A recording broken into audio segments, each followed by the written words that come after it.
जय राधा माधव कुंज बिहारी।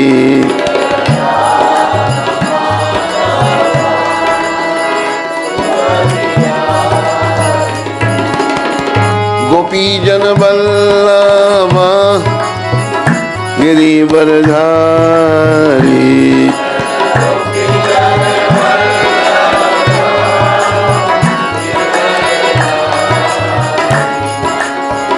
गोपी जन वल्लभ गिरिवरधारी।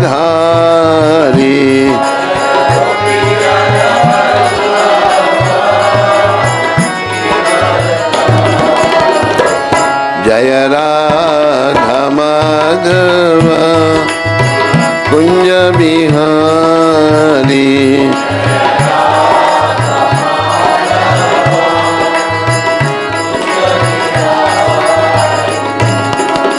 यशोदानंदन ब्रज जनरंजन।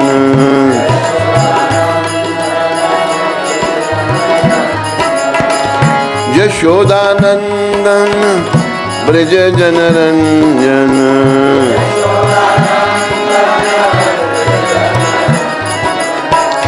यशोदानंदन ब्रज जनरंजन।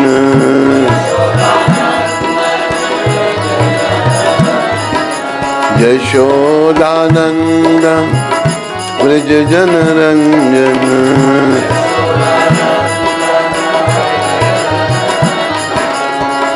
यमुना तीरा बनचारी। यमुना यमुना तीरा बनचारी।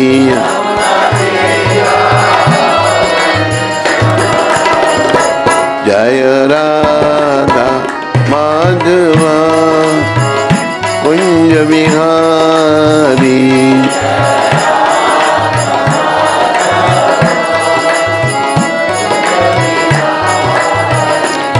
जय राधा माधव कुंज बिहारी।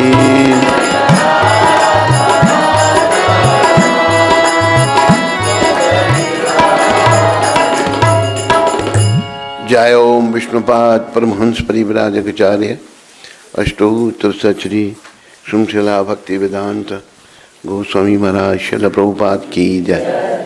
जय ओम विष्णुपाद परमहंस परिव्राजकाचार्य अष्टोत्तर सचरी श्रृंखला भक्ति सिद्धांत सरस्वती ठाकुर महाराज प्रभुपाद की जय।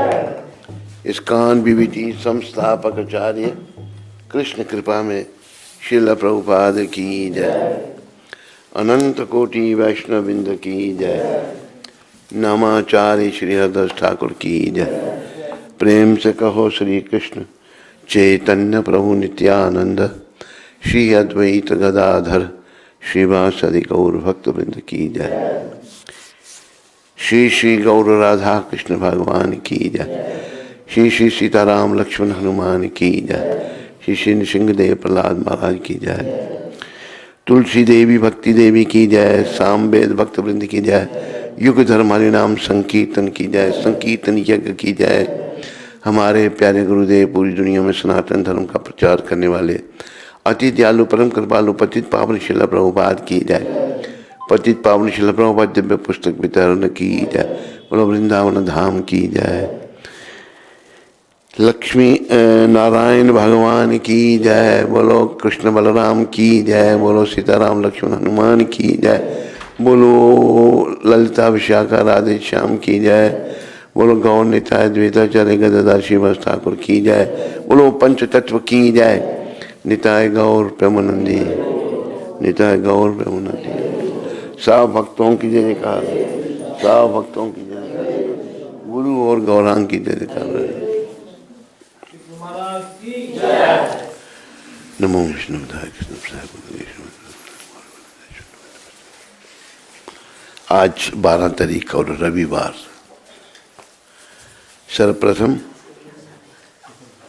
आप सबका स्वागत और धन्यवाद। तो भागवत का पाठ करेंगे। पाठ करने से पहले ये 2 श्लोक बोले जाते हैं। नारायणं नमस्कृत्यं नरं चैव नरोत्तमं देवीं सरस्वतीं व्यासं ततो जयमुदीरये। विजय के साधन स्वरूप इस श्रीमद् भागवत का पाठ करने सुनने के पूर्व मनुष्य को चाहिए कि वह श्री भगवान नारायण को, नरोत्तम नारायण ऋषि को, विद्या की देवी माता सरस्वती को तथा ग्रंथकार शिला व्यासदेव को नमस्कार करे। नष्ट प्रायेषु भद्रेषु नित्यं भागवत सेवया भगवती उत्तम श्लोके भक्तिर्भक्ति नेष्ठ की।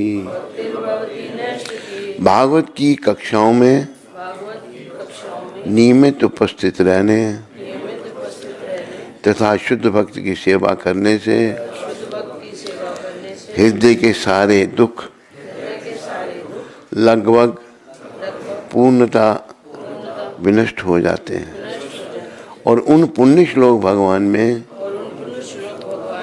अटल प्रेमा भक्ति स्थापित हो जाती है, जिनकी प्रशंसा दिव्य गीतों से की जाती है। तो प्रिय बंधुओं, ये 2 श्लोक जो हैं भागवत के, जैसे दूसरे का अर्थ हमने पढ़ा कि हम लोग जो हैं दुख के सागर में डूबे हुए हैं। तो भागवत जो है ये हमको दुख में से निकाल कर सुख की ओर ले जाएगा। और इस संसार में हम अज्ञानी जीव सुख खोजते हैं, खाने पीने में, भोग विलास में। यहाँ कोई सुख नहीं है। सुख तो केवल भगवान के श्री चरणों में है। ये हमारे मलिन मन का भ्रम है कि हम यहाँ सुख खोजते हैं। इसलिए हमने प्रयास करना है, सबको प्रयास करना है अपने दुखों का अंत करने का। और दुखों का अंत होगा कि भगवान जिन्हें पुण्य श्लोक, भगवान कहने को ना पुण्य श्लोक, उनके चरणों प्रेमा भक्ति स्थापित हो जाती है। सुखी जीव केवल भगवान के साथ जब अपना संपर्क स्थापित करता है तभी जीव सुखी होता है। नहीं तो और कोई रास्ता सुख का है ही नहीं। फिर भी भ्रम है, यहाँ सुख मिलेगा, यहाँ मिलेगा, कहीं सुख नहीं है। इसलिए हमें भगवान वेद व्यास का, श्रील सुखदेव महाराज का और भगवान वेद व्यास के गुरु नारद जी महाराज का और साथ में प्रभुपाद जी का बड़ा आभार व्यक्त करना चाहिए कि जिन्होंने ये दिव्य भागवतम, वैसे भागवत तो लुप्त था। एक मैं आपको घटना सुनाता हूँ यहाँ वृंदावन की। एक व्यक्ति आया प्रभुपाद जी के साथ, कोई 10 बजे का समय होगा, मिलने के लिए। उससे प्रभुपाद के सचिव थे परमहंस स्वामी, एक थे हमारे गुरु भाई, उनका नाम था परमहंस स्वामी। और प्रभुपाद की कृपा से हमको उनके नौकर का, प्रभुपाद जी के सेवक का अवसर प्राप्त हुआ था। तो परमहंस स्वामी मेरे को पूछते हैं कि प्रभुपाद को पूछो कि वो कोई गेस्ट आया है, इस समय मिलना चाहेंगे उसको। गेस्ट उस समय सायंकाल का समय था प्रभुपाद जी को मिलने का।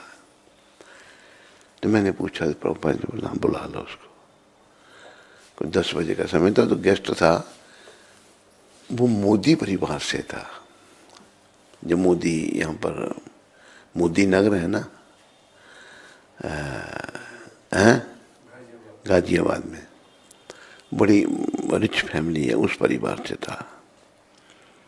उसने आकर बड़े प्रश्न किए प्रभुपाद को, और प्रभुपाद ने हर प्रश्न का उत्तर दिया। मैं भी वहीं बैठा हूँ, पर 3 ही व्यक्ति थे।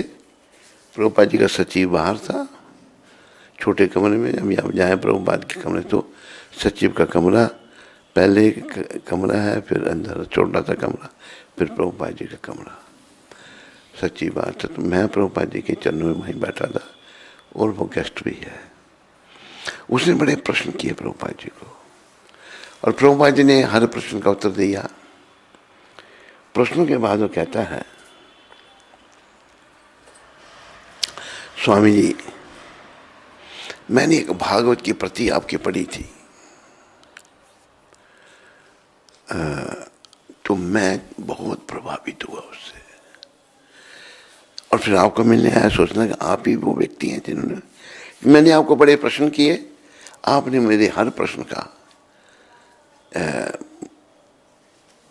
क्या कहते हैं सेटिस्फैक्टरी, मैं पूर्ण उसमें क्या कहते संतोष जनक हूँ। मुझे सारे आपके प्रश्न जो हैं बहुत अच्छे लगे। अभी आप कृपा करके ये भागवत का पूरा सेट मेरे को दे दो, जितनी कीमत है मैं दे दूंगा। तो प्रभुपाद ने कहा, भाई मैंने अभी मैं भागवत पूरा नहीं किया। प्रभुपाद जी उस समय 1975 की बात है, पता नहीं 6ठे स्कंद में थे प्रभुपाद। बड़ी मेहनत करके प्रभुपाद जी ने भागवत का अनुवाद किया, और बड़ा गुण क्या भागवत का, दिव्य भागवत जब भक्त के मुखारबिंद से आता है, एक तो पुस्तक भागवत, एक पुरुष भागवत। भागवत को पुरुष भागवत से सुनना है, प्रभुपाद पुरुष भागवत है। तो उन्होंने बोला मैं पूरा नहीं, मैं कर रहा हूँ, अनुवाद कर रहा हूँ अभी। तो वो देखने लगा प्रभुपाद जी की मुख, और वो डॉक्टर था, पर अभी वो डॉक्टरी छोड़ के साधु बना हुआ था। तो प्रभुपाद कहते, स्वामी जी मेरी आपसे प्रार्थना है। प्रभुपाद कहते हैं, क्या? उसने देखा कि प्रभुपाद 70 साल की अवस्था में तो ये आंदोलन शुरू किया था प्रभुपाद जी ने, तो 75 में कितनी उम्र होगी उनकी? 80 नहीं, कम 80 नहीं है, 79, एक कम 80। तो वृद्ध 79 का व्यक्ति वृद्ध होता है। तो प्रभुपाद वो कहते हैं, स्वामी जी मेरी प्रार्थना है। कहते क्या? कहते इससे पहले आप इस शरीर का त्याग करें और भागवत प्राप्ति करें, ये भागवत पूरा कर देना।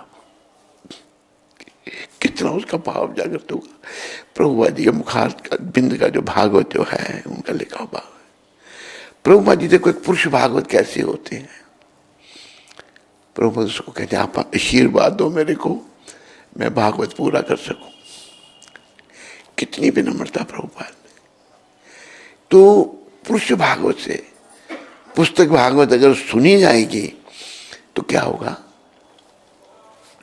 हमारे हृदय की जो ग्रंथि है वो खुलेगी, हमारा जो कृष्ण प्रेम सुषुप्त अवस्था में है वो जगेगा। तो इसलिए कहा है कि यहाँ पर वर्णन आ रहा है कि दुख क्यों है हमें? हम भगवान को भूले हुए हैं, अपना संबंध भगवान से भूले हुए हैं, और अज्ञानता के वशीभूत होकर इस दुख रूपी संसार से अपना संबंध स्थापित करने में लगे हुए हैं। कोई कुछ कर रहा है, कोई कुछ कर रहा है। कृष्ण भक्ति के अलावा कृष्ण के साथ जो अपना संबंध विच्छेद हुआ है उसको स्थापित करने के अलावा हम जो कुछ भी कर रहे हैं ना, ये सभी समय का नाश है। पर हमें समझ नहीं आती कि अभी बड़ी मलिनता है, मन में बड़ी गंदगी है। थोड़ी बहुत कहीं वो समझ आ जाती है तो भक्ति में आ जाते हैं, लेकिन पूर्ण रूप से संहिता नहीं आती। तो हमें दुख जो है उनका अंत केवल भागवत के श्रवण और कीर्तन से होगा। श्रवणम कीर्तनम विष्णु, विष्णु कृष्ण, भागवत के पाठ से होगा। नष्ट प्रायेषु भद्रेषु नित्यम भागवत सेवया, नित्य भागवत का सेवन करने से।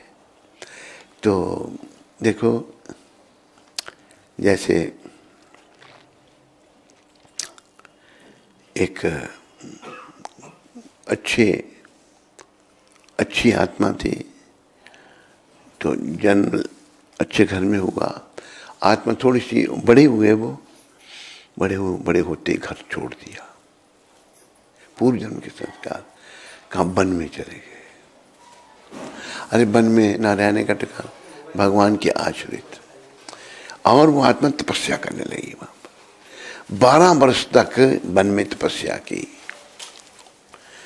12 वर्ष तपस्या करने के बाद क्या हुआ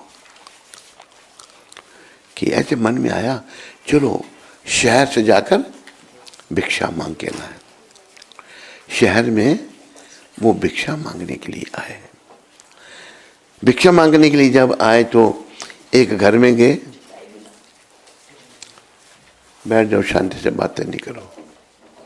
एक घर में जब भिक्षा मांगने गए तो उस घर की एक नवयुवती माता भिक्षा देने आई।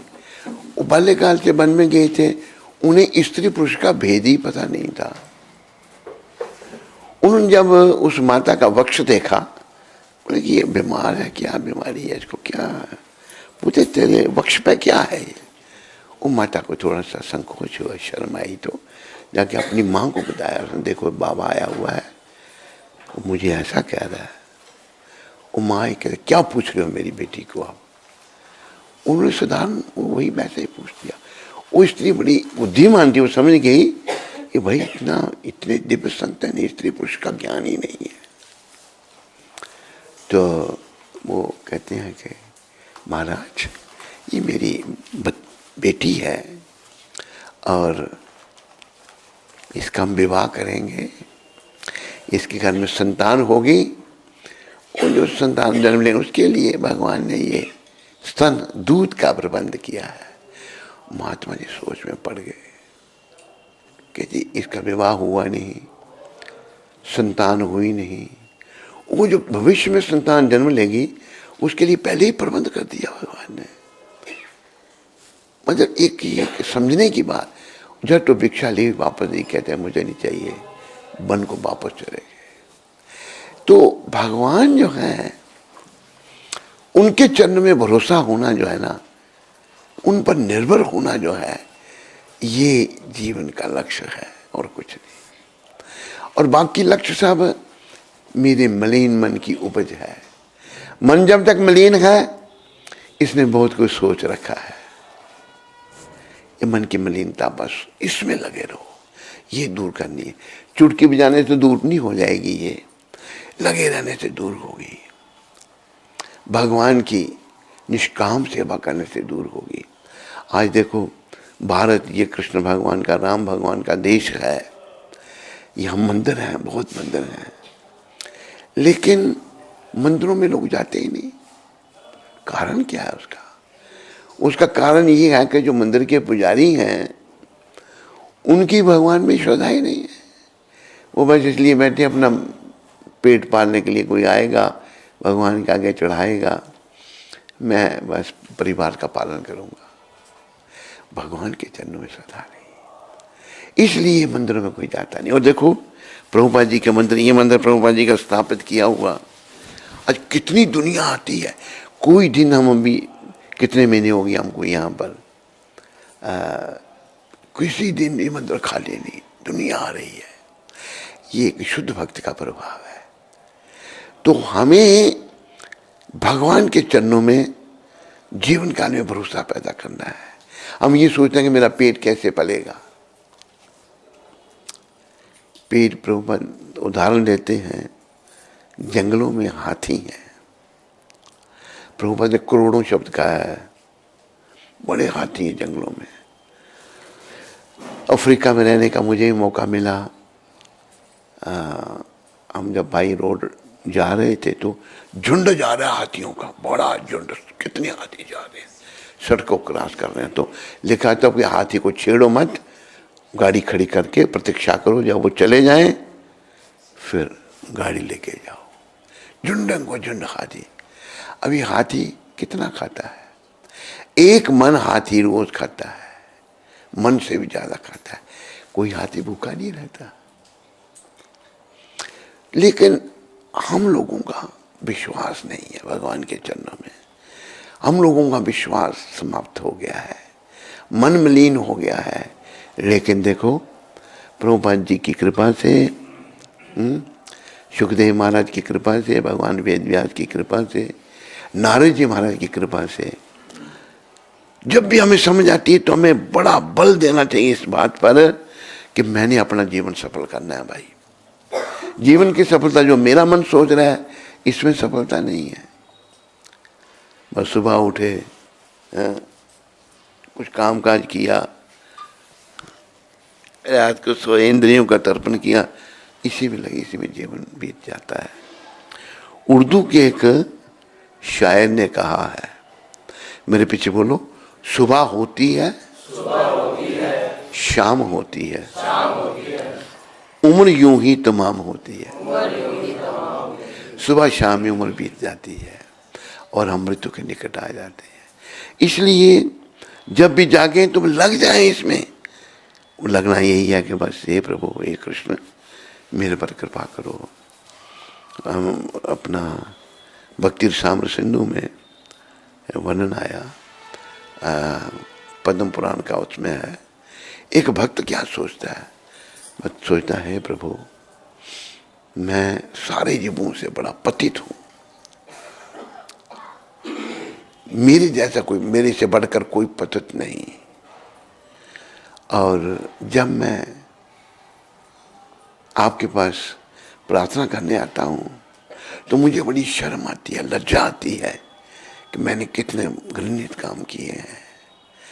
तो फिर प्रभुपाद जी समझाते हैं उसमें कि विगत जीवन में, अभी तो हम भक्ति में लगे, तो पहले जीवन में, भक्ति से पहले का जो जीवन था उसमें तो उल्टे सीधे काम ही हुए, चाहे पुरुष का चोला चाहे स्त्री का चोला।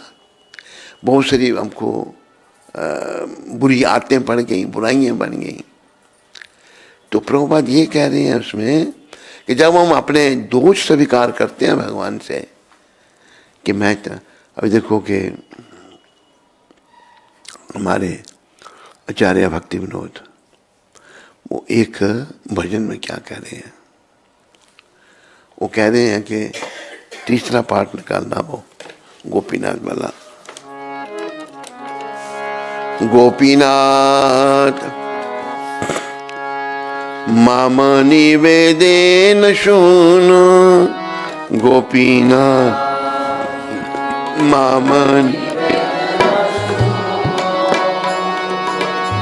विषया दुर्जन सदा कामरत, विषय किछु नहीं मोरा गुण।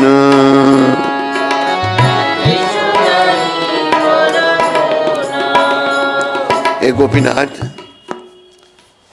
मेरी प्रार्थना सुनो।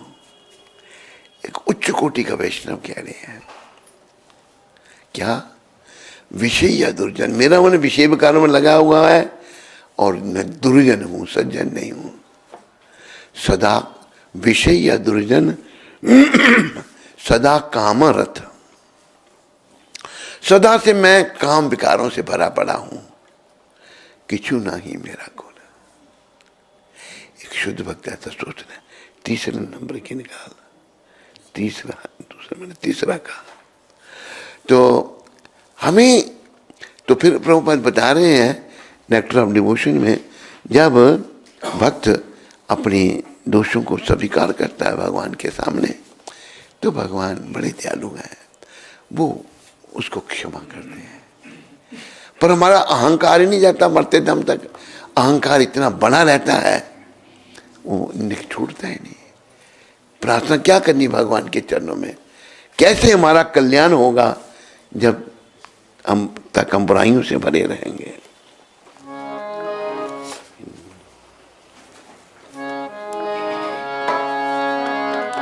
गोपीनाथ आमारा उपाय नाई, गोपीनाथ आमारा तुम्ही कृपा करी आमारे लैले, तुम्ही संसारा उधार पाई, संसार उधार। गोपीनाथ पड़ी छे माया रे फेरे, गोपीनाथ पड़ी छे माया रे दान दादा सुता गिरी छे आमारे, दान गिरी छे कामे तारे खेचे रे, कामे तारे के। गोपीनाथ मान जे पागल मोरा,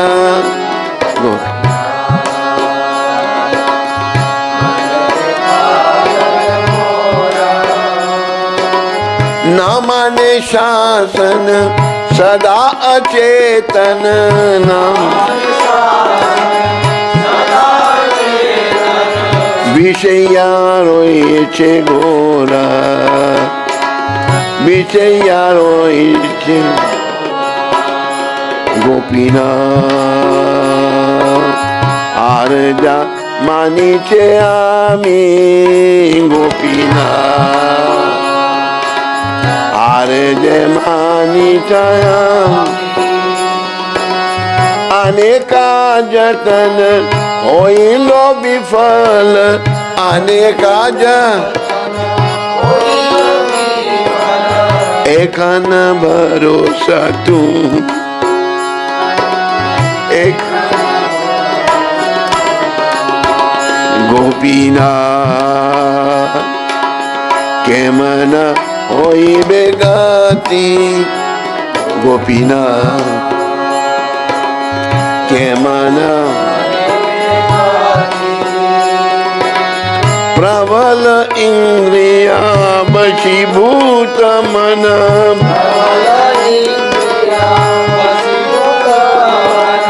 नाचाड़े विषय रति, नाचाड़े विषय। गोपीनाथ हृदय बोशिवे मोर, गोपीनाथ हृदय मोरा। मन के शमिया लहो निजा बने, मन लहो निजा तुझी में विपद मोरा, तुझी में विपद मोरा। गोपीनाथ अनाथ देखिया मोरे, गोपीनाथ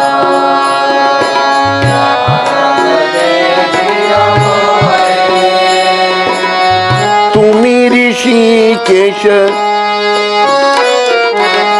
तुम्ही ऋषिकेश ऋषि कदामिया, तुम्ही ऋषि तारो है संस्कृति घोरे, तारो है गोपीनाथ गलाया लागे चफांसा, गोपीनाथ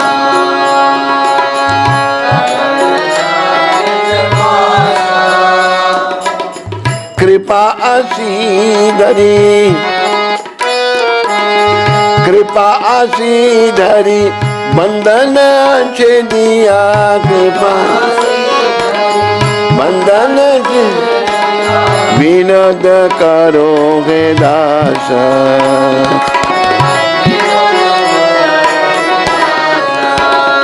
गोपीनाथ गोपीनाथ गोपीनाथ गोपीनाथ गोपीनाथ गोपीनाथ गोपीनाथ गोपीनाथ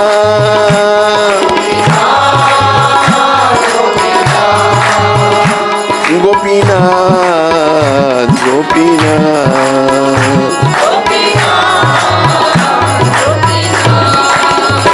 गोपीनाथ गोपीनाथ गोपीनाथ गोपीनाथ गोपीनाथ गोपीनाथ गोपीनाथ।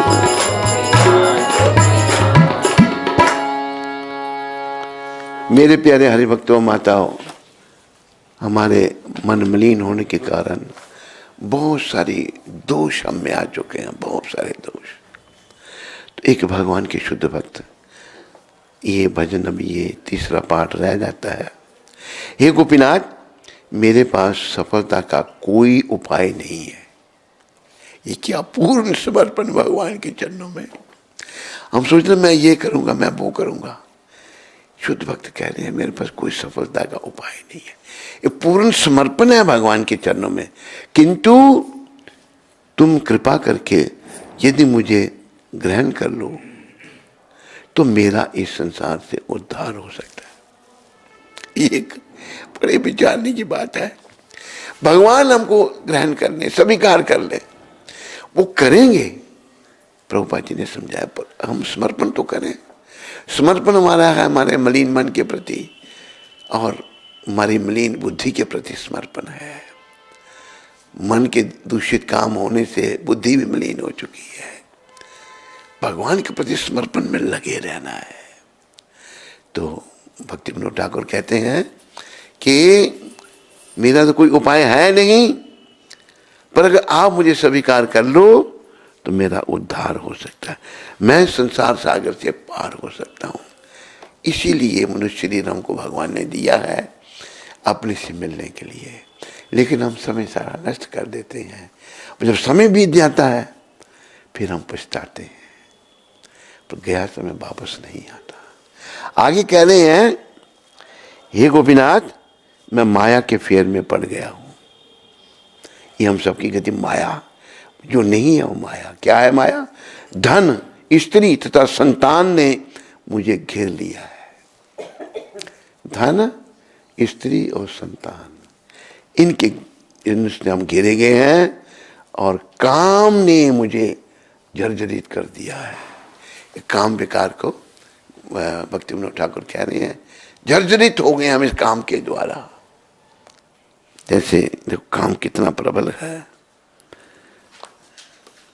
अभी गुरुदेव की कृपा से कुछ अच्छे अनुभव हुए। एक आया हमारे पास, मैंने सुनाओ कैसा है? कि ठीक है। मैं कहते मैंने आपकी टेप सुनी थी, मैं आपका शिष्य बनना चाहता हूँ। अच्छी बात है। मैंने बताओ कोई स्त्री से संबंध? कहते हैं संबंध तो कोई नहीं, पर मेरी सगाई हो चुकी है। मैंने कहा अगर भक्ति करनी है तो उनको बोल दो कि भाई मैं सगाई तो की थी पर मैं शादी नहीं। कि नहीं, मैंने वचन दिया है। पता नहीं मेरे मन में क्यों इतना आया, उस आत्मा को मैंने एक बार नहीं पर सैकड़ों बार कहा होगा कि नहीं वचन दिया। ऐसा उसने वचन पूरा किया। वचन करने के बाद फिर वो लड़ाइयाँ शुरू हो गई उनकी। एकदम कहते तू मुझे लाया शादी करके, मैं मरती हूँ। गले में उसने तार बांधी, मरने लगी। फिर सोच ली मैं क्यों मरूं, तुम भी आ साथ मेरे। उसके गले में भी तार बांधी। मुझे आके कहते हमारे दर्द हो रही है, मुझे तार बांधी, ना खुद मरी ना उसको मारा, दर्द हो गई बड़ी। ये हालत है। और उसको मैं पूछता हूँ, कहते हैं आपने हजारों बार, सैकड़ों बार नहीं, कितने बार कहा भाई मत कर मत कर, लेकिन नहीं, जीव नहीं समझता। पाप कर्म इतने सर पर होते हैं कि बुद्धि मलिन होती है। और भी कहा है ना कि विनाश काले विपरीत बुद्धि। ये विनाश काल हमने खुद ही लाया अपने कर्मों के द्वारा। अकल काम नहीं करेगी। अगर कोई अच्छी भी सलाह देगा तो नहीं आदमी सुनेगा उसको, फिर उसको फिर सफ़र होना ही है। वो यही कहता है बस यही बहुत बड़ी गलती हुई मेरे, क्या जो शादी कर ली। मैं कितनी बार कहा तेरे को तो मत कर, नहीं किए बिना नहीं समझा। तो बुद्धि को शुद्ध करने में लगना है, शुद्धे न सत्ता, सत्ता को शुद्ध करने में लगना है।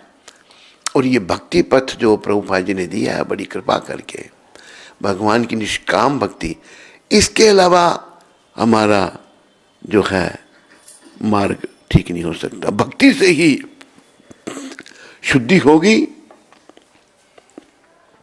भक्ति से ही हमारे जन्म जन्मांतर के जो कर्म हैं वो कटेंगे। और ये भी बात प्रभुपाद ने समझाई है, तुरंत नहीं सब कुछ होगा, धीरे धीरे।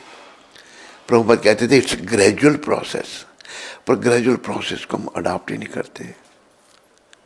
आज नौजवानों का क्या है विचार है कि अगर किसी नौजवान को आप शिक्षा दो, भाई गलत कामों को मत करो। एक बालक हमारे पास आया, नेपाल का, गुरुकुल था, तो आया तो बड़ा उदंड, बहुत शरारती, इतनी के हद ही शरारतों की। फिर कहते मैं बस जब पता नहीं जब तक जवान नहीं हो जाऊंगा तब तक शरारतें करता रहूंगा मैं। मतलब उदंडता इतनी हो जाती नहीं, छोड़ता नहीं आदमी, फिर कर्मों का भाग भोगना पड़ता है। लेकिन अगर कोई भक्ति को अंगीकार कर लेता है, निष्काम भक्ति, प्रेमा भक्ति को स्वीकार कर लेता है और करता है, तो भक्ति का प्रभाव ऐसा है कि धीरे धीरे व्यक्ति अवश्य शुद्ध होगा। और बड़ी बात क्या है, समर्पण, समर्पण से शुद्धि होगी। भगवान ने कहा है ना कि मेरे प्रति तुम समर्पित हो जाओ, सारे कर्तव्य सारे धर्म छोड़ के मेरे प्रति समर्पित हो जाओ, तो मैं क्या करूंगा, तुम्हें समस्त पापों से छुड़ाकर मोक्ष दूंगा। समर्पण होता है नहीं, समर्पण है धन, स्त्री तथा परिवार के प्रति। अपना चला भक्ति विनोद ठाकुर कहते हैं मुझे घेर लिया इन्होंने और काम ने मुझे जर्जरित कर दिया, काम ने बेकार कर दिया मुझे। हे गोपीनाथ मेरा मन पागल है, उनका ही मन पागल नहीं, मन हम सब का पागल है, तथा किसी का शासन नहीं मानता। केवल गुरु तो लोग बनाते हैं, सुनते नहीं, सुनेगा अपने मन की, गुरु को नहीं सुननी। गुरु जब बनाया है पहले प्रैक्टिस करनी है गुरु के प्रति समर्पण करने की, नहीं झूठ बोल देने, उल्टे सीधे आते पड़ेंगे ना खराब। गुरु के प्रति समर्पण करना सीखना है। अगर गुरु के प्रति समर्पण करने में सीख गए तो भगवान के प्रति भी एक दिन हो जाएगा। गुरु एक छोटा सा प्रतिनिधि है, तो वो कहना है कि मेरा मन तो पागल है और किसी का शासन नहीं मानता, और ये सदा अचेतन रहता है तथा घोर विषयों में पड़ा रहता है। ये मन की गति है। हे गोपीनाथ मैं अपनी हार मान गया हूँ। शुद्ध भक्त कहते हैं मैं हार गया हूँ गोपीनाथ, मेरे अनेक यत्न विफल हो गए, अब तो तुम ही एकमात्र भरोसा हो। सारे यत्न मेरे विफल हो गए, भरोसा केवल आप है। हमें सीखना है भगवान पर भरोसा करना है।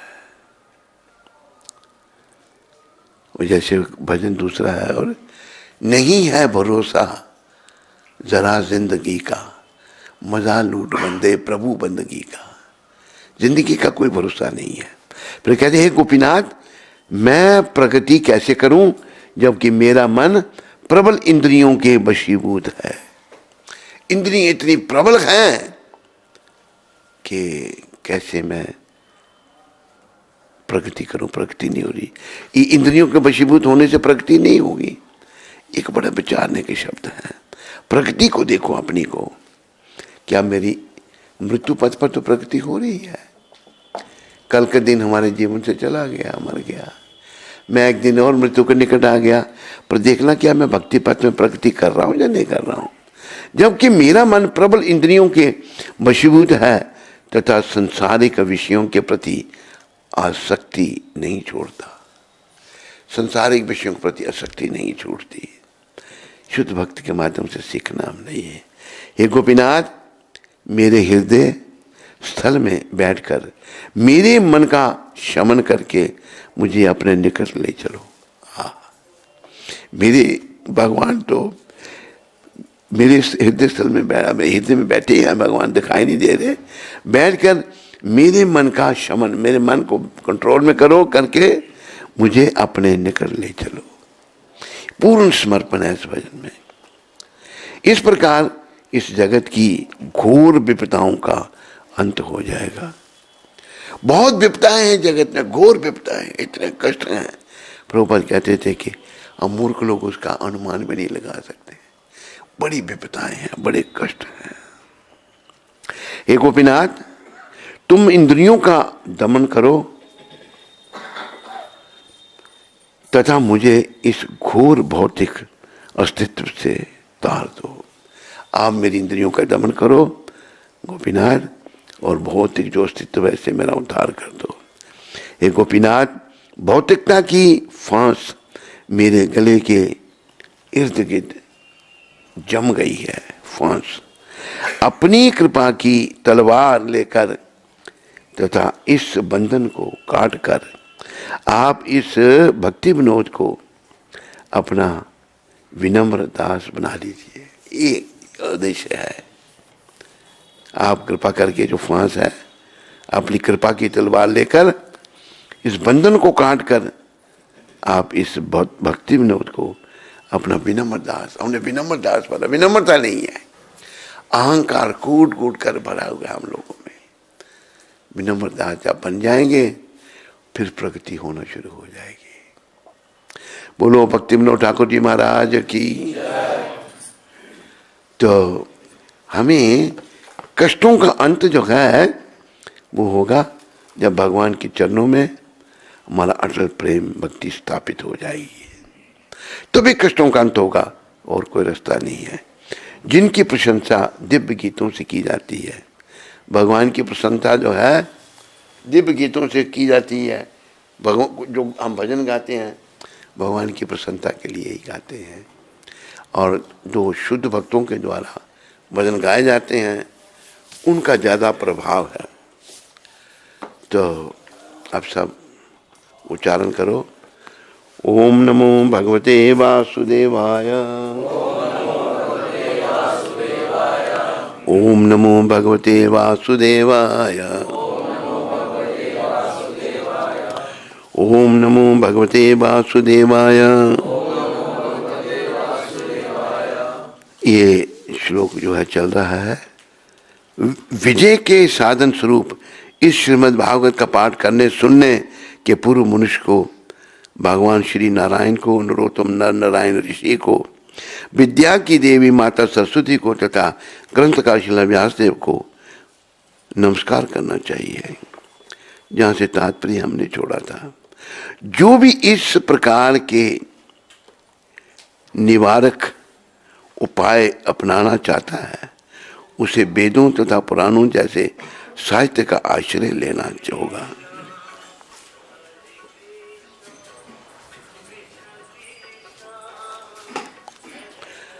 जो भी, जैसे यहाँ पर जो भी इस प्रकार के विनारक निवारक उपाय अपनाना चाहता है उसे वेदों तथा पुराणों जैसे साहित्य का आश्रय लेना होगा।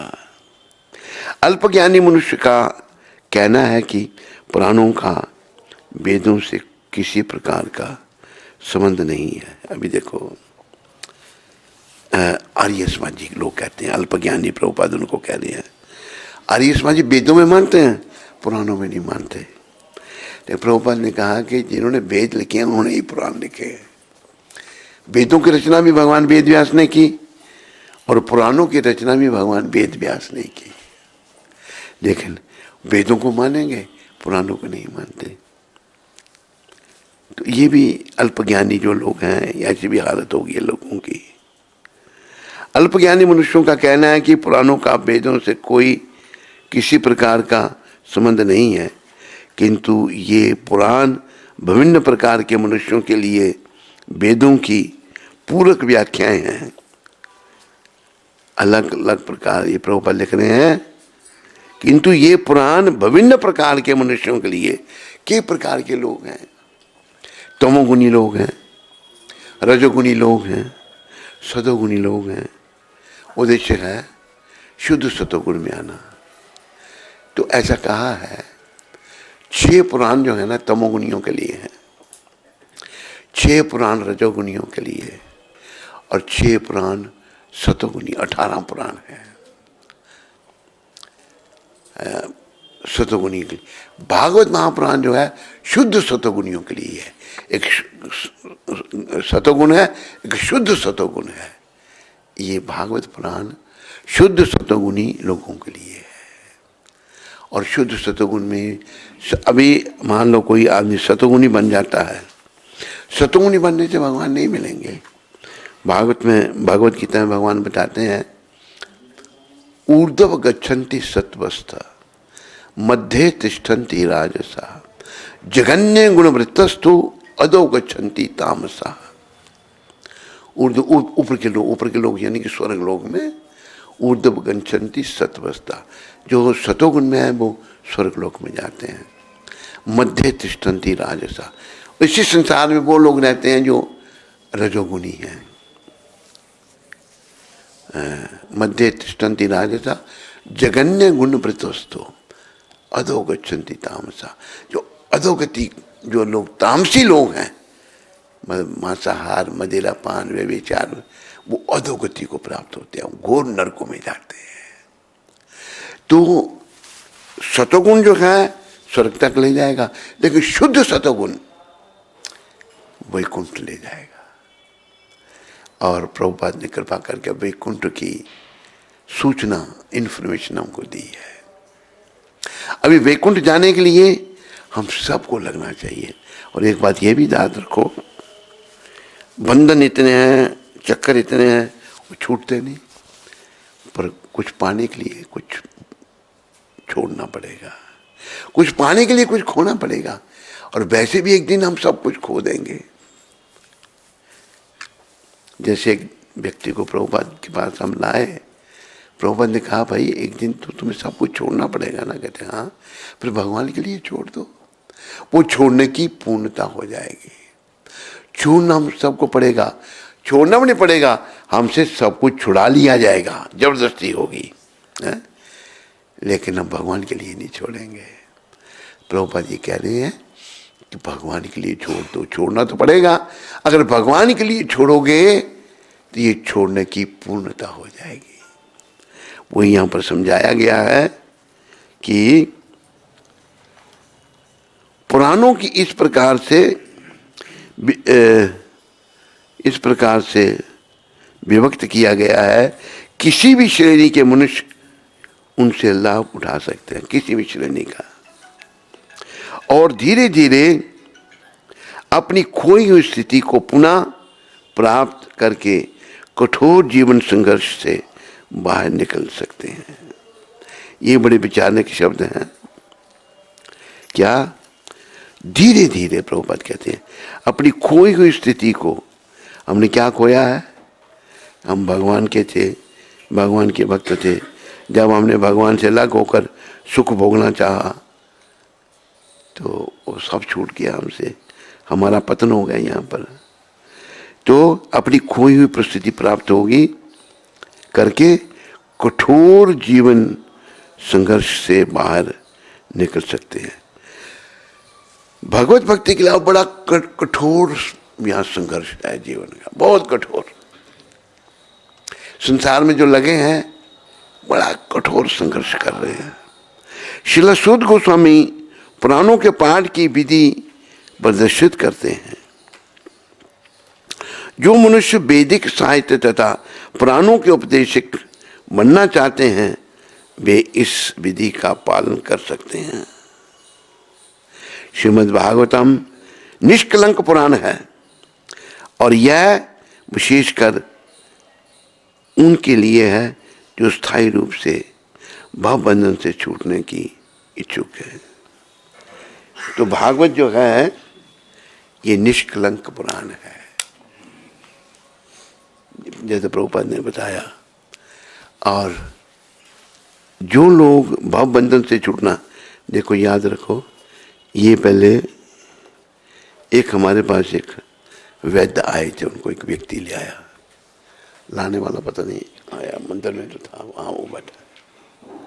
वैद्य जी को मैंने फ़ोन किया प्रचार करने के लिए, मैंने वैद्य जी जीवन को देख, कहते मैं कहाँ कर सकता हूँ ये, नहीं इतना मन लग गया है संसार में, भगवत प्राप्ति पथ में कुछ नहीं करना चाहते, हम भौतिक उपलब्धियों के पीछे जाते हैं। और याद रखो कि भौतिक उपलब्धियां हों या ना हों, भगवत प्राप्ति का प्रयास हर हालत में करना चाहिए। मैं ये कर लूँगा तो फिर ये करूँगा, समय नाश। भौतिक भगवान के अलावा, भगवत भक्ति के अलावा कुछ भी किया ना, सब समय व्यर्थ में गंवा दिया। जैसे भजन में कहा है ना,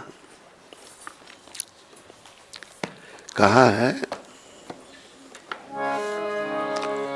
लड़कपन खेल में खोया,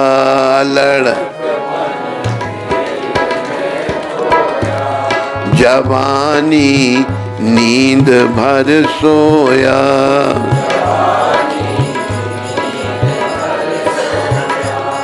बुढ़ापा देख कर रोया,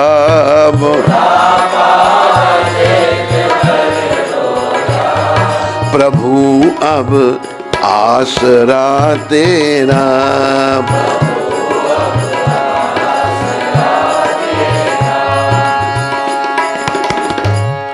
लड़कपन खेल में खोया, बचपना खेल कूद में चला जाता है, और जवानी आती है, खूब सोते हैं हम, सोना बड़ा पसंद है। एक व्यक्ति था बड़े बड़े घर से, कहा उसके बच्चे भी थे, दो संपर्क में आया, तो सोना उसको 24 घंटे होते हैं ना, वो 25 घंटे सोता था। सोना उसको इतना पसंद है, कुछ नहीं, सो रहा है। ज़्यादा उम्र भी नहीं हुई, भगवान ने कहा बेचारे को, वो इतना सोना पर जा, चिर नींद में सो जा। वो एक वो शब्द है ना कि कबीरा सोया क्या करे,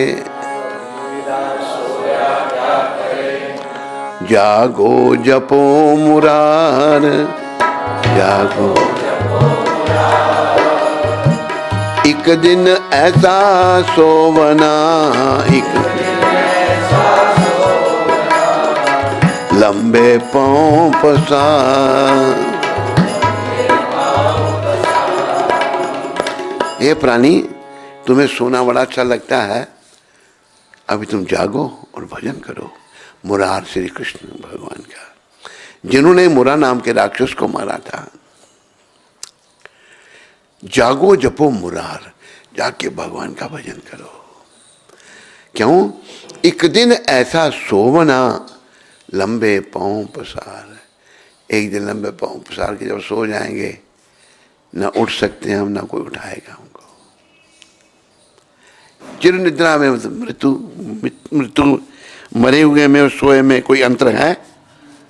एक ही जैसे लगते हैं दोनों। मरे हुए को कोई काट दे, सोए हुए को कोई काटे, कोई उसको पता ही नहीं। मरे हुए को भी काट दे, उसको वो तो मरा हुआ है। तो हमने बड़ी लंबे पांव पसार करके सो जाना है, अभी जाग करके केवल भजन करना है। और भजन में ये प्रभुपाद जी ने दिया, प्रभुपाद जी ने दिया, महाप्रभु ने दिया। महाप्रभु ये गौलोक धाम से लेके आए। हरे कृष्णा कृष्णा कृष्णा हरे हरे, हरे रामा राम राम हरे हरे, हरे कृष्णा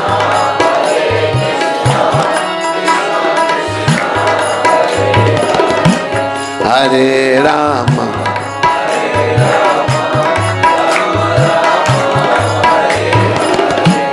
हरे कृष्णा कृष्णा कृष्णा हरे हरे, हरे राम राम राम हरे हरे, हरे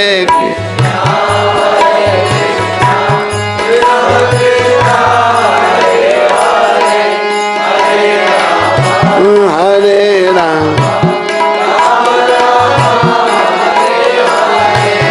हरे कृष्णा कृष्णा कृष्णा हरे हरे, हरे राम राम राम हरे हरे, हरे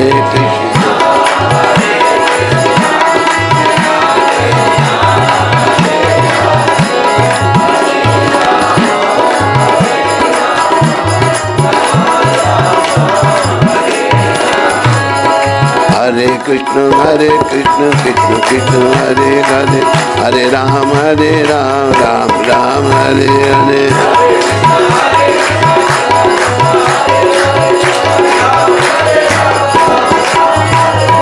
हरे कृष्ण कृष्ण कृष्ण हरे हरे, हरे राम राम राम हरे हरे।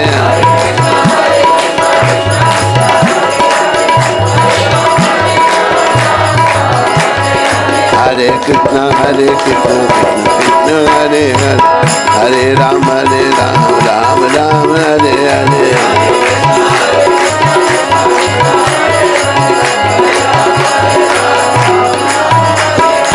हरे कृष्ण कृष्ण कृष्ण हरे हरे, हरे राम राम राम हरे हरे।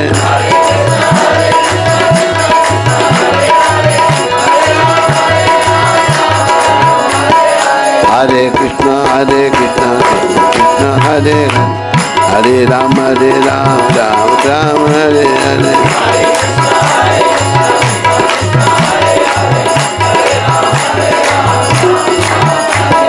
निताय गौरंगा निताय गौरंगा, निताय गौरंगा गौर हरि। जय सची नंदन जय सची नंदन, जय सची नंदन गौर हरि। निताय गौर हरि बो हरि बो हरि बो बोल हरि बो। निताय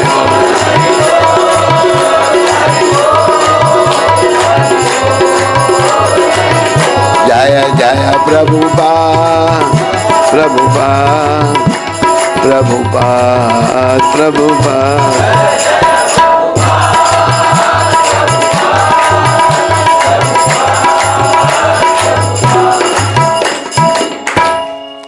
वो भजन नहीं मिला, लड़कपन खेल में खोया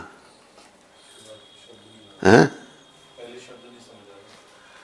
पहले शब्द मेरे भी ध्यान में नहीं आ रहे, देखो मिल सके तो हमें जो है अपने समय का यही संदेश है, यही मैसेज है। ये समय बस भगवत प्राप्ति में लगाएं हम, क्योंकि ये संसार हमारा घर नहीं है, ये संसार से हमारा कोई सरोकार नहीं है, ना ही हम ये शरीर हैं, ना हम संसार से हैं, ना हम ये शरीर हैं। व्यर्थ की ममता में हम फंस गए हैं। इसलिए हमने, तुम ठीक तरह से पकड़ रहा है यार, नीचे करता है कोई ऊपर करता है, कोई दूसरा बैठाओ। इधर कल कौन बैठा था?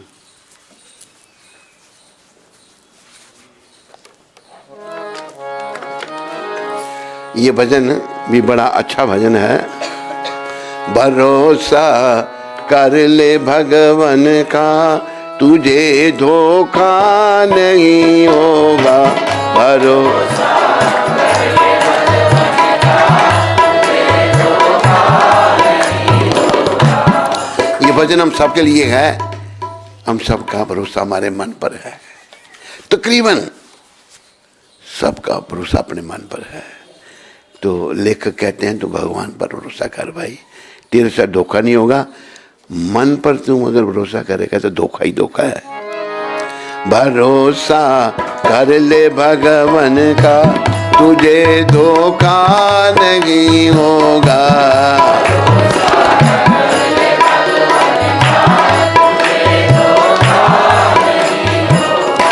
यह जीवन बीत जाएगा, तुझे रोना नहीं होगा।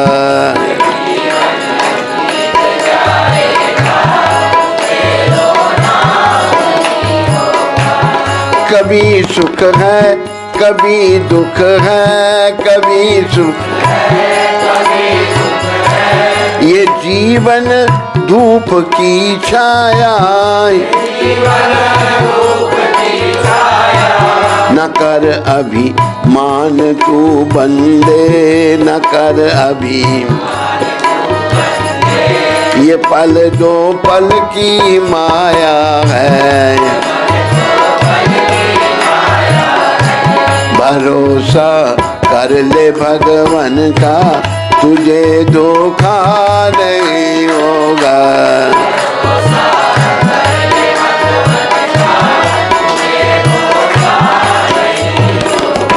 बड़ी सुंदर शिक्षा दी है।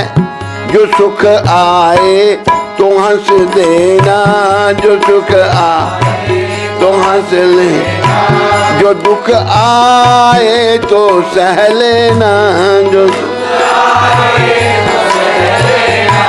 सुनाना और किसी को ना, गुरु जी को सुना देना, सुनाना।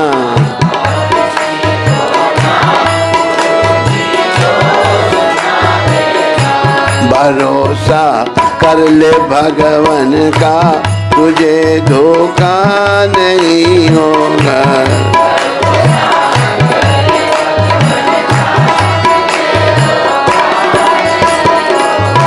न कर अभिमान तू धन का, न कर न तेरे साथ जाएगा, न कर अभिमान तू धन का, न कर न तेरे साथ जाएगा, न जाएगा जरथ हाथी, नाम एक साथ जाएगा, न जाएगा ये रथ हाथी। भरोसा कर ले भगवान का, तुझे धोखा नहीं होगा।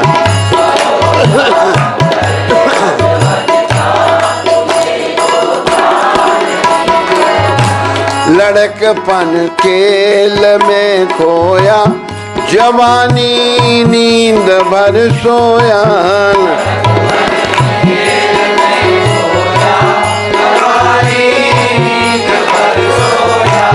बुढ़ापा देख कर रोया, प्रभु अब आसरा तेरा बुढ़ा।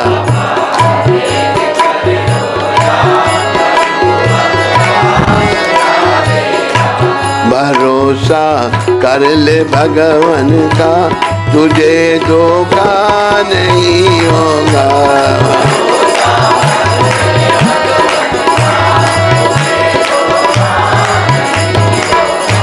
यह जीवन बीत जाएगा, तुझे रोना नहीं होगा।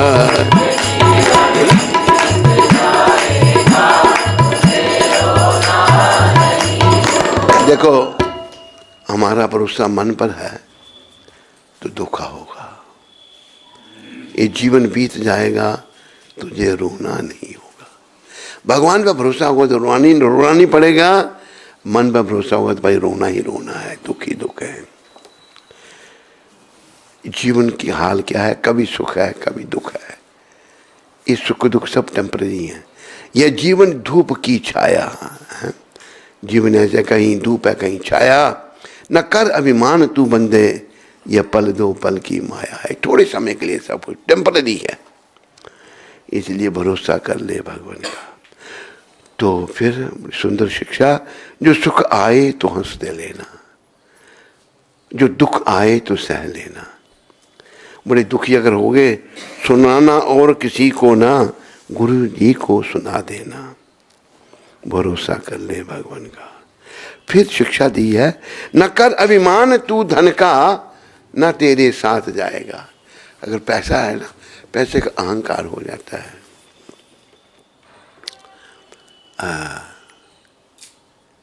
प्राय जो है ना, पैसे वाले अहंकारी होते हैं, पैसे का उनको अहंकार। न कर अभिमान तू धन का, न तेरे साथ, ये साथ नहीं जाने वाला। न जाएगा ये रथ हाथी, नाम एक साथ जाएगा। रथ हाथी, रथ मतलब गाड़ी बड़ी है, पहले रथ होते थे, हाथी लोग रखते थे। गाड़ी भी जो है हाथी जैसा ही है, इस पर भी बड़ा खर्चा होता है। जैसे हाथी बहुत खाता है, गाड़ी को भी पेट्रोल डालना पड़ता है, वो भी हाथी जैसे ही है। ये साथ नहीं जाएंगे। बस तू भगवान पे भरोसा कर, तुम्हें रोना नहीं पड़ेगा। अगर तूने मन पे भरोसा रखा तो रोना पड़ेगा। लड़कपन खेल में खोया, जवानी नींद भर सोया। बचपना खेल कूद में चला गया, यौवन आई तो खूब सोने का बस। जैसे मैं आपको उदाहरण दे रहा था, खूब सोता था वो व्यक्ति। कभी उसके घर में भी गए हम, सो रहा तो फिर नहीं उठा सकते उसको, सोता ही रहता था। बुढ़ापा देख कर रोए। जब वृद्धावस्था आती है, वृद्धावस्था एक कर्ष है, एक ये श्राप है। वृद्धावस्था अच्छी नहीं होती। कई समस्या वृद्धावस्था में, शरीर में कई रोग, कई बीमारियां लग जाती हैं। वृद्ध आदमी कुछ नहीं कर सकता, वो सब भोगना ही पड़ेगा। अभी देखो, हम एक बार इधर थे, हिमाचल में थे, एक कहीं से गुजर रहे थे, तो वहां पर एक टूटा हुआ मकान, मैं बेचारा वृद्ध आदमी हो गया, उसकी संतान भी होगा, भगवान जाने, वो वहां रह रहा है। ना कोई उसके पास कोई पानी है, ना कुछ है, कैसे रह रहा होगा बेचारा, कोई कर्म उसके बेचारे कैसे। बड़ा तरस आया हम उसको देख करके। पर रात को कहीं उसको अगर पेशाब पे नहीं जाना, कहाँ जाएगा, क्या करेगा, पानी भी नहीं है कुछ, वो जरा उस मकान में रह रहा है। इतनी मतलब लोगों में इतने दोष आते जा रहे हैं। याद रखो, मैं कई बार कहता हूँ, ये जो 60 साल राज करने वाले हैं ना, ये सब निमित्त बने भारत से गुणों को निकालने में। इन्होंने आके धर्म खत्म किया, धर्म सापेक्ष देश को धर्म निरपेक्ष बना दिया। इन्होंने शिक्षा पद्धति खराब की, इन्होंने लॉ एंड ऑर्डर खराब किया, इन्होंने सब खराबी लाई, ये निमित्त बने और बड़ी हालत खराब होगी भारत की। तो फिर भी एकमात्र आशा प्रभुपाद जी हैं और उनका ये आंदोलन, ये हरे कृष्ण मिशन है, इसको सब गंभीरता से अपनाओ, इसके अनुसार चलो और अपने जीवन में परिवर्तन देखो। आप देखेंगे कि आपके जीवन में इसको अपनाने से परिवर्तन आएगा। पूर्ण रूप से अपनाओ, ताकि अब देखो ऐसे ढंग से हमारा जीवन हो जाना चाहिए कि अंते नारायण स्मृति, अंत में भगवान का नाम जीवा पर आ जाए।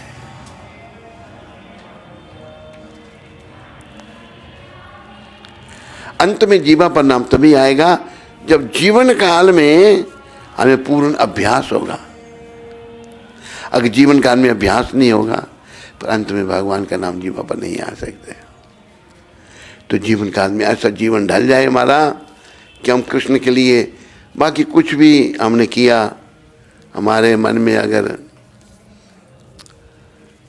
कोई मोह माया पैदा हो गई, किसी चीज के प्रति मोह हो गया, वो पुनः खींच के ले आएगा संसार में। प्रयास करो।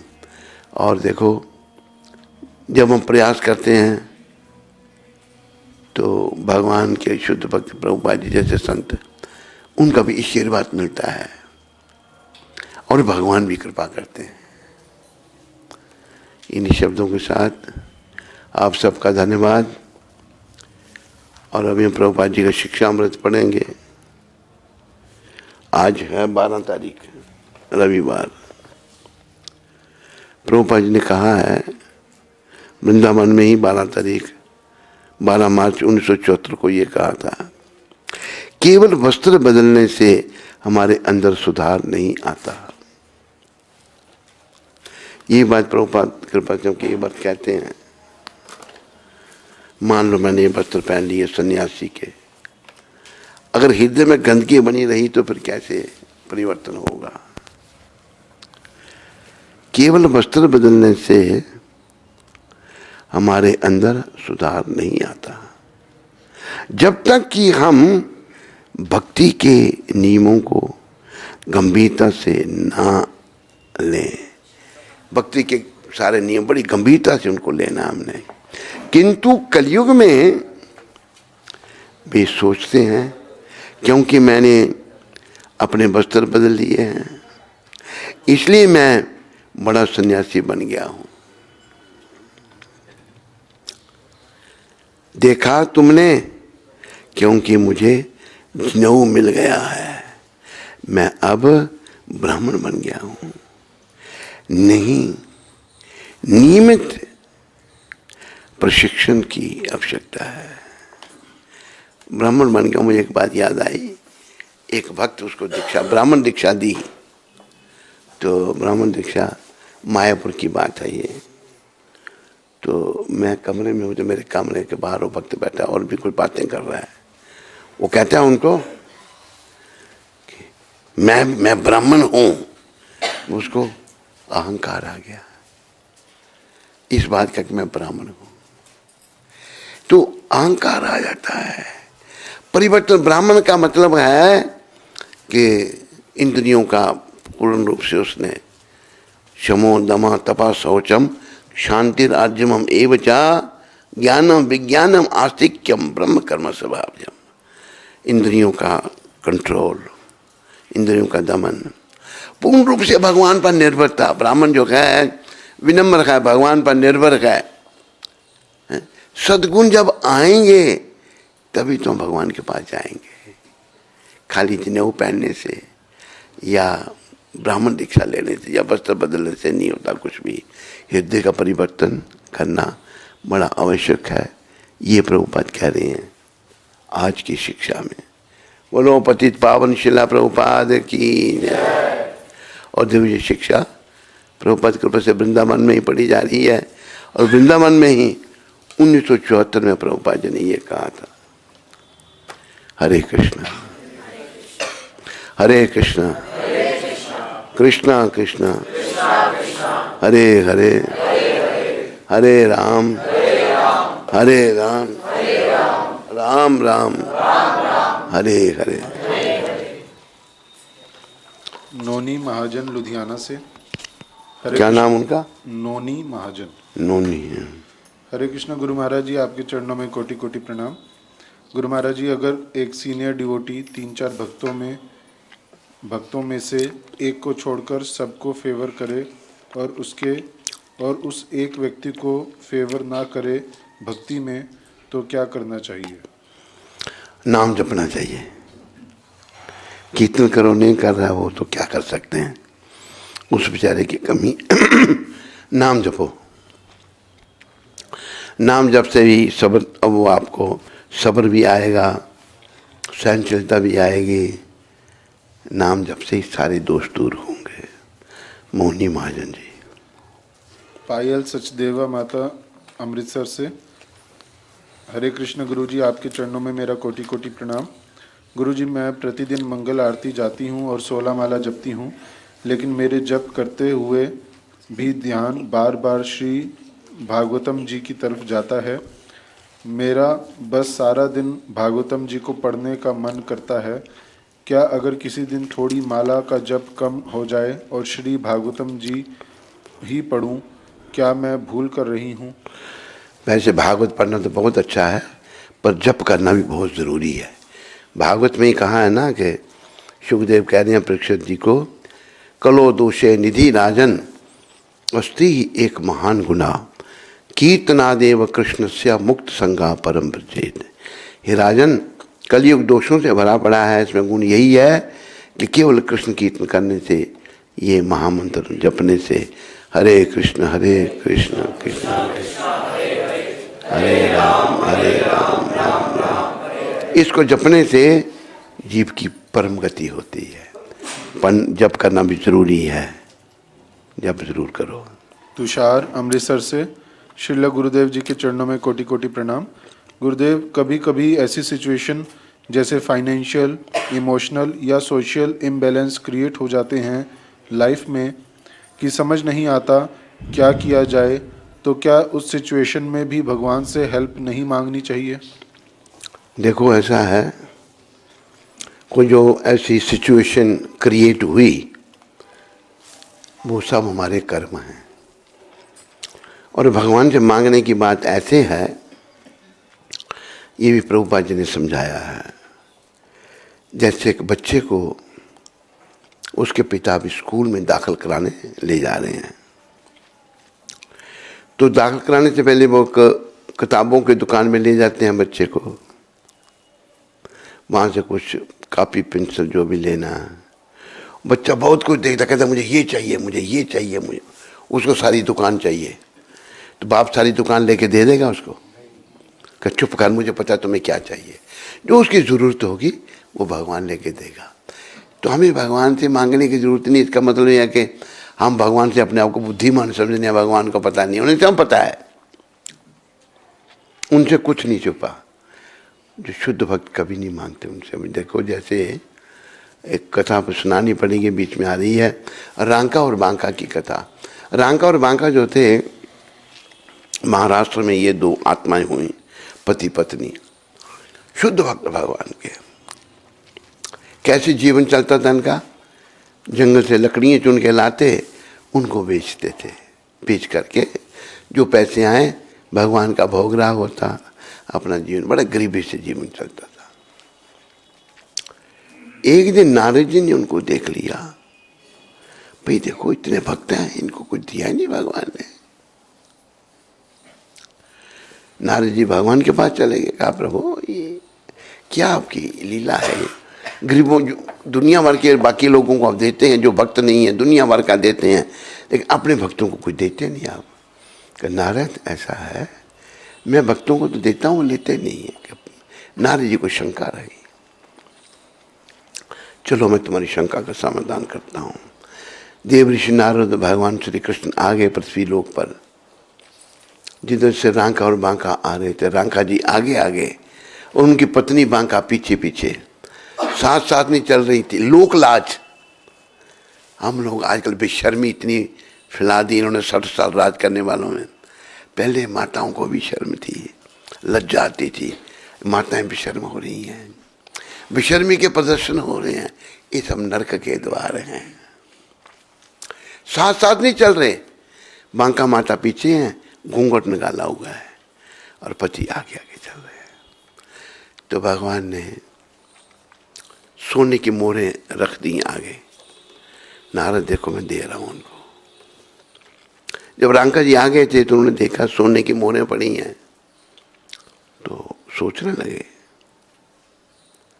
अगर इनको घर में ले जाएंगे तो कृष्ण चिंतन नहीं होगा, इनकी चिंता करनी पड़ेगी, मोहरों की चिंता करनी पड़ेगी। जब बड़े गरीबी, दुनिया भर की गरीबी है, पर मेरी पत्नी पीछे आ रही है, अगर वो कहेगी कि इनको ले चलो तो मैं मना नहीं कर सकूंगा। तो झट उन्होंने सोने की मोहरों पर मट्टी डालना शुरू कर दी।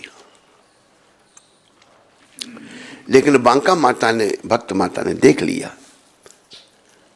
वो कहती है पतिदेव ये क्या कर रहे हैं आप, मट्टी पर मट्टी डाल रहे हैं। बांका माता की नजरों में सोने की मोहरें मट्टी से ज्यादा नहीं थी। ये है दृष्टि, ये है भाव और भक्ति। अभी जब नारद जी ने देखा, कहते प्रभु जिन्हें आपका प्रेम भक्ति मिल जाती है उसे और कुछ नहीं चाहिए। पायो जी मैंने राम रतन धन पायो, वस्तु अमोलक दी मेरे सतगुरु, कृपा कर अपनायो। भगवान नारद जी की पूरी तसल्ली करने के लिए, अच्छा नारद चलो जहाँ ये लकड़ियाँ चुनते हैं ना वहाँ चल के इनकी मदद करते हैं। अभी उन्होंने पहुँचना था वहाँ पर, दोनों ने नारद जी और भगवान श्री कृष्ण के लकड़ियों का बोझ बना के रख दिया, कहते वो ले जाएंगे इनको। खुद छुप के उतरी दोनों, आए तो वो क्या कहते हैं रंका जी और बांका जी, कहते कोई हमसे पहले ही आके लकड़ियाँ इकट्ठी कर ली, वो लकड़ियाँ नहीं भी उठाई उन्होंने वहाँ से। इतने भक्त संतुष्ट होते हैं, इतने भक्त महान होते हैं। तो मेरे ख्याल में आपके प्रश्न का उत्तर मिला। क्या नाम था इनका?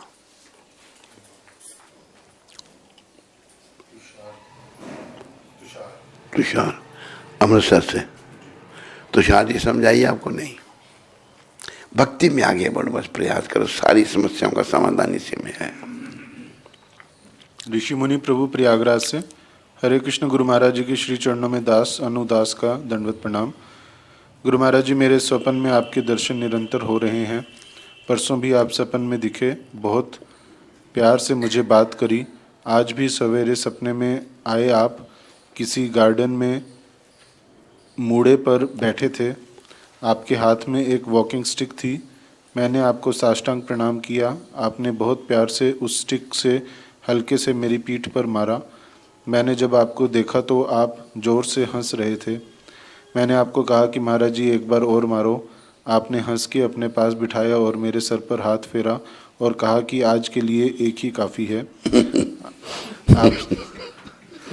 आप सपने में आकर के मुझे आशीर्वाद देते हैं। इस पतित दास का कितना सौभाग्य है। कृपया अपने चरणों का आशीर्वाद देते रहें और हमारा उद्धार होता रहे। महाराज जी, मैं आपके आशीर्वाद से 32 से 35 माला कर पा रहा हूँ और काउंटर से भी जप करता रहता हूँ। महाराज जी, माला से जप करने में और काउंटर से जप करने में क्या फ़र्क है? महाराज जी, मंगल आरती में अपने श्री चरणों के दर्शन होते हैं। जूम करके आपके चरणों का छूता हूँ। क्या हम मंगल आरती के समय जप कर सकते हैं? कृपया करके मार्गदर्शन करें और अपना आशीर्वाद दें। आपका पतिदास। जप इतना करना है ऋषि मुनि दास जी, इतना जप कर की हद कर दे कि यमराज भी अपना खाता रद्द कर दे। जप करते ही रहना है। देखो मंगल आरती में भी तो भगवान का नाम हो रहा है, नाम तो हो रहा है ना, नाम जपते रहना है। अपना ऋषि मुनि दास जी हर समय नाम जपना है, नाम को नहीं छोड़ना। यही कमाई हमारे काम में आएगी, बाकी सब कुछ यहीं रह जाएगा। ठीक है ऋषि मुनि जी। खुशबू माता अमृतसर से। हरे कृष्ण गुरु महाराज जी, दंडवत प्रणाम। कल रोशनी माता का जन्मदिन था, कृपया आप उसे आशीर्वाद प्रदान करें। मेरी शुभकामना रोशनी माता के लिए। रोशनी तेरी बहन है ना खुशबू? हाँ, मेरी शुभकामना है, तुम दोनों बच्चों के लिए भक्ति में आगे बढ़ो और जीवन को सफल करो। निशांत शर्मा जी अमृतसर से। हरे कृष्ण महाराज जी, दंडवत प्रणाम। महाराज जी, मैं शराब छोड़ना चाहता हूँ। मैंने मन बनाया है, कृपया आप मुझे आशीर्वाद दीजिए। मेरी शुभकामना आपके साथ हैं। शराब को जल्दी से जल्दी छोड़ दो। निशांत शर्मा जी, शराब का बड़ा दोष हमारे ग्रंथों में बताया है। शराब पीना महापाप है। ब्रह्म हत्या सुरापानम स्थयम गुरु वांगनगम। ब्राह्मण की हत्या, मदिरा पान करना, गुरु पत्नी से गमन करना, ये महापाप हैं। शराब को शर्मा जी जल्दी से जल्दी छोड़ दो और जप को बढ़ाओ ताकि जो शराब पहले पी है उसका प्रभाव समाप्त हो जाए।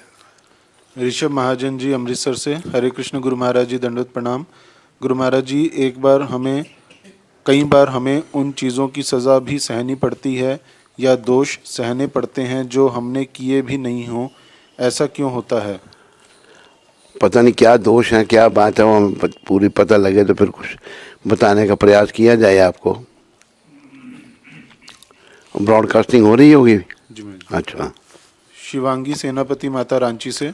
हरे कृष्ण मेरे प्यारे गुरु महाराज जी के चरणों में मेरा कोटि कोटि दंडवत प्रणाम। गुरुदेव जी, व्यास पूजा में मुझे उधमपुर जाने की बहुत इच्छा है, पर मैं घर में नहीं बोल पा रही हूँ।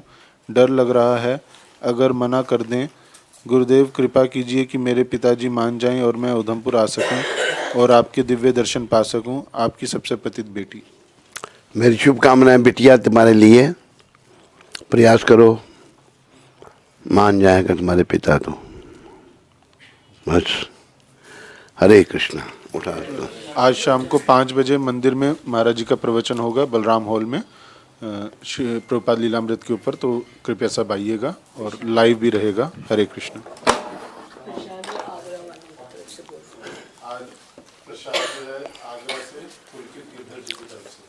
कौन? पुलकित जी अच्छा, आगरा अच्छा, में गए थे। हाँ। पुलकित जी बैठे हैं इधर। इसको बाहर ले जाओ बाहर। अभी तुम माला तो पीछे कर लेना, लग रही है माला। चलो पुलकित जी पहले आप ही आओ, लो